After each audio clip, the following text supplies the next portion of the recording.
Hello and welcome to For the Cook of It. I'm Damian, and today we're going to be doing something really exciting, something I've wanted to do for a long time, and that is curry. I've never cooked a curry before. My wife is the one that cooks curries. Hi. So, one thing that I've always been curious about is, for years, how many people out there know what curry is? Does anyone know what it is? Because I'll bet you a lot of you have probably just said it's a spice. And that's pretty much how I always thought it was a spice.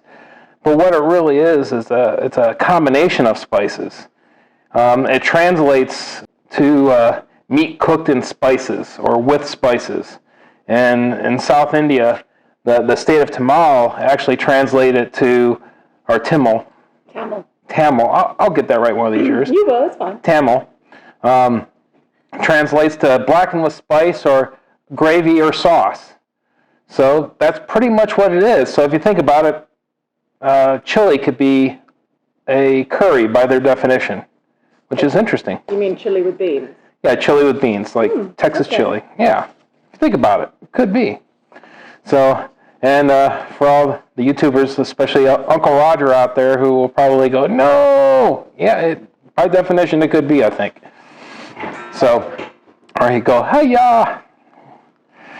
You know, the origins are kind of unclear as exactly when curry started, but it really kind of dates back to, they believe, about 2500 BCE in the Mohenjo-Daro civilization, which shows the first evidence of a mortar and pestle being used to pound spices. And primarily those spices were cumin, tamarind pods, fennel, mustard seeds, very similar to some of the spices that are used today in curry spices. Actually, what's really interesting is the predominant spice back then for them was black pepper. That was as spice as you go. They didn't have the peppers yet. So if you trace that back, you'll see that when the Silk Road, you know, what they call it, the Great Silk Road, was formed, that's when Indian monks were able to travel across Asia and parts of Europe and spread some of their dishes or their spices and things of that nature and introduce people to these flavors. But it wasn't really until the Europeans started doing massive colonizations and trade routes that curry started forming what we know of today as curry. The dishes were much different. For example, you know, when you think of curry dishes, you're trying to think of really spicy. You think of peppers. Think of like green peppers, red pepper, you know, Thai peppers, things of that nature. And actually, original curry was not any of that. Like I said, the strongest flavor was black pepper or white pepper. It wasn't until the Portuguese brought it in 1498 to India. They brought their peppers that they had to India and introduced them into the curry dishes. And that really kind of started the change of some of the profiles of how these foods were. But then, Thai curry, which is the one that we're doing right now, the original pepper really started back in South America, where the Portuguese missionaries brought back to Asia, when they came over to Asia, some of the peppers from South America. And that's where a lot of the Thai chili peppers actually originated from. So, that being said, with all this colonization and the spur to trade with spices and to trade with Asia and the East meets West kind of thing. So when they came over in 1608, the British had the British East India Trading Company. And what they found is a lot of tradable goods, and they spread curry spices throughout the world. I mean, if you look at, even in England, the most popular curry, one of the most popular curry dishes is rabbit curry, which is done with an Indian pickle. At that rabbit curry at that time. Now nowadays it probably isn't as popular. Nowadays I think tikka masala is one of the more popular, and it was popular back then too. Yes. But the Indian pickle, which if anyone's had Thai food, sometimes you are served a little side with Indian pickles. Well, they didn't really have that until Europe introduced them to vinegar. And vinegar is what helped them to learn about pickling. And then they created all kinds of really good pickle flavors for their curry spices, chutneys and things of that nature. Mm-hmm. So really, if you really think about it, curry is probably one of the foods that brought the world closer together, because it's a very common food in a lot of different cultures. I mean, South Africa, they have what's called the Durban curry, which doesn't even use yogurts or creams like Indians do, but they still use a lot of the base spices, the cumins, the corianders, the oils, things of that nature, and then they use potatoes, and they call them gravy soakers. So they use potatoes to just soak up all those spices and good, If you've been to Jamaica, you've probably had Caribbean jerk, right? Well, the Jamaicans, Bahamian people, they use ghost peppers and habaneros in their curries. And even the Japanese didn't have a curry.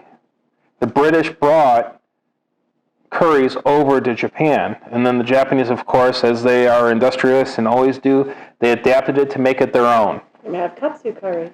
Exactly. You should make that one day. Now, the interesting thing is curry powder. When you're making a curry powder it's your base. It's kind of like if you buy a chili packet at the store to make chili. That might be something you can start with, but you still have to add things to it to really make it chili. You have to add your peppers and your meat and your sauces. And that's the same thing that happened with curry powder, but curry powder never really... That's the rice cooker. The rice is done. But curry powder, wasn't really developed until the British were heavily into India. When they had about, thousands of soldiers, 250,000, I think, citizens came over there, or they call them bureaucrats, came over there because they fell in love with the country. But they brought a lot of the flavors and stuff back. Well, the best way to transport it was to make a curry powder, which they take the spices and they have them all mixed and ground up. And then when they're making a meal, they can just throw it in a meal and add other ingredients to it to make it close to what they had when they were there in India. So really, again, that's another invention. And it really didn't get standardized to about the 1800s, too. Normally, I don't give it that much of a history lesson, but I thought it'd be kind of fun, and there's a lot of things when I was looking at it that I just never knew about curry.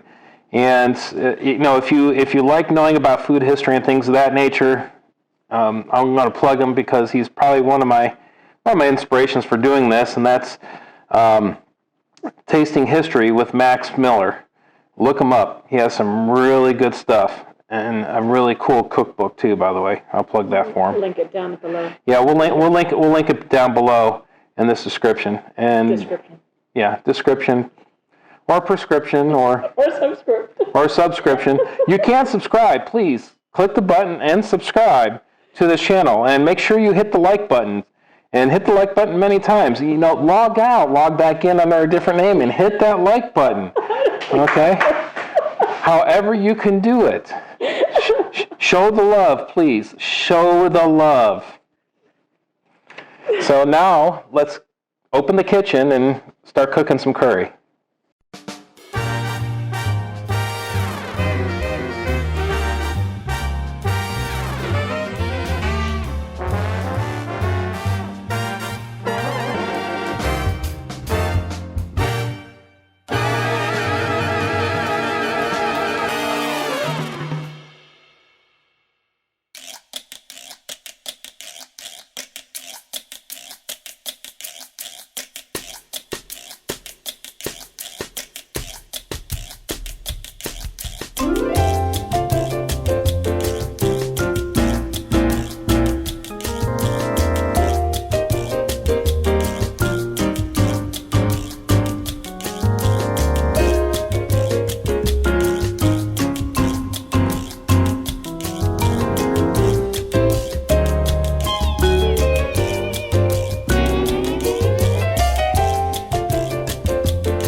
Now that we've got everything all together, we're going to use a mortar and pestle to start pounding our ingredients together.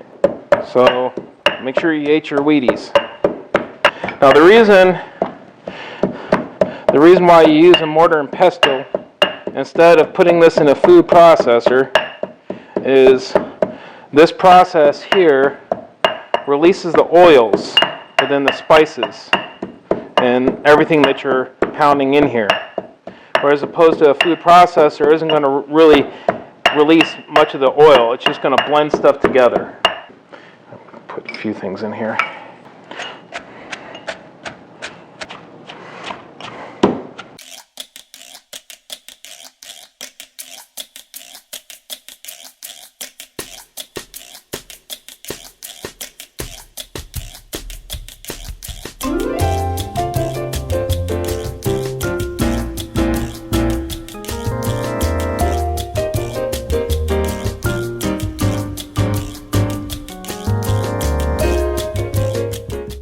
I think it's good enough.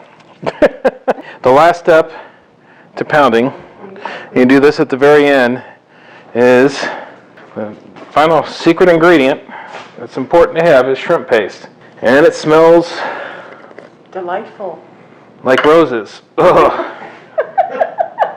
If roses had decomposed in a bed of manure. Oh my.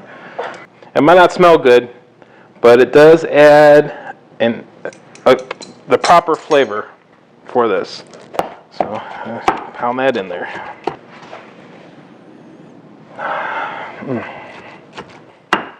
It looks good. Yep, I think we're there. All right, so now we're going to do the easy part. After all that pounding, it's like, okay, glad for a break. So first what we're going to do is we're going to add our 2 cups of water and our chicken. Now, as you noticed and I explained, I got, I deboned chicken legs and thighs. And I still wanted the good flavor of the bone and the fat, but I didn't want all that fat in there. So I figured, why not try just bagging it up and putting it in there. Another thing you need to add is your curry paste. So let's add all that in there. Mix it all in. You see how nice and green that is? Before I forget that. Now, I could not find the kaffir leaves. Kaffir lime. Kaffir lime leaves. Fresh. Fresh. Even going to the Asian store, which surprised me a little bit. So what I was able to do is go on Amazon and find dried ones. And these are, just properly dried. They're not horribly. And I'm going to use these instead, which I think these will work just fine. I'll just add maybe a few more leaves in. They say to break up about 10 in half and throw them in here. So that's what I'm going to put in. And that just gives kind of the citrusy flavor. Now, if you have a problem finding the kaffir lime, some research I did, just zest up a lime and use that if you have to. Won't be quite as authentic, but hey, you know what? You got to do what you got to do. Different areas of the world, you didn't have access necessarily to all those ingredients all the time, so you had to kind of come up with some alternative ideas. We want this chicken and everything to reduce down a bit and to really draw out that flavor. But while that's cooking, I'm going to finish cutting up our little Thai eggplants and get those ready. Same with our basil. We'll just do a little chopping up of the basil and put that in there. If you look real closely, you can see a lot of the oils and stuff that just started releasing in here. I can see them. It's looking really good. I'll tell you though, that shrimp paste, whew, that's some strong stuff. It's definitely reduced down to probably about half of what it was in there. So now I'm going to take these bags out, and I'm using tongs so I can pretty much just squeeze all the nice juices and fats and stuff out of them. And that kept me clear from having all those bones in there. but still being able to impart some of the flavor of the bones. So I'm going to add a little fish sauce to this. Okay. And then we're going to add our coconut cream. Alright. Then we're just going to stir this in. Got that nice hunk of coconut cream in there. Now start boiling a bit. Going to add the little touch of color in there. Red pepper. And the eggplant. Now you could, if you want to, you can go through the hassle of brushing off the seeds, but I just put them in there. They're okay to do either way. 3 or 4 minutes or so. I don't know if you can see it because the light being is bright, but can you get that green tint on here? You see that green in here? And you give it a little taste, which I did, and then add a little bit of salt. Probably I have to add about 1/2 to 3/4 of a teaspoon or so. Now it's been cooking for a few minutes. Depends on, I mean, the recipe says cook it for about 3 minutes. You know, basically till this eggplant gets a little tender. I thought it wasn't getting tender enough, so I gave it, you know, several more minutes till this eggplant was looking tender. Not falling apart, but just looking tender. I didn't want it too hard. Then once you turn the heat off, you add your final ingredient. And that's the basil. You know, break it up if you want. I kind of kept the leaves together, so I'm just going to add that in, and it adds a nice green to it, a nice touch, another color of green. So as you can see, all the nice, beautiful color green.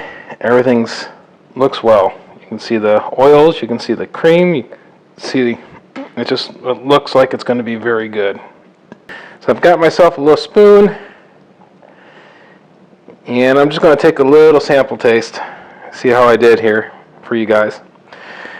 And I have a feeling I'm going to kill myself because there's a lot of green chili in this.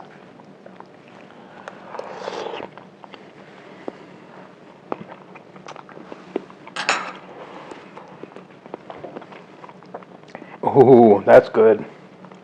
It definitely has a bite to it. Now, if you're someone that can't take heat, I would recommend not doing this recipe. Or, you know, taking it down a notch or two on the amount of green chilies you use. Now my wife, my beautiful wife, she's from Singapore, and she's Indian and English, so she's used to very hot food. So, babe, come here a sec. I know you're doing the camera, but you tell me what you think, because you've had Thai green curry was like a staple for you growing up. It was.